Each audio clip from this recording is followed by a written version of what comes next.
Ito palang gawin natin, no? So itong grease trap na ito ay anuin natin. So may butas na dito. Ito kasi dati ang drain niya. Ito dito.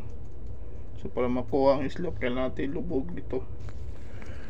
Kaya lang itong dalawang isang dryer, isang washing, ito pala ang washing ay nakakabit dito sa pipe. Ito lalabas pa tong grease trap, so pinutol namin dito. So yung tubig lalabas dito pag mag washing.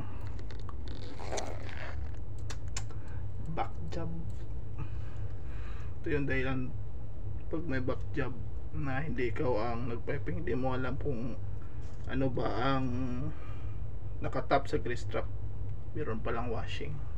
Kaya noon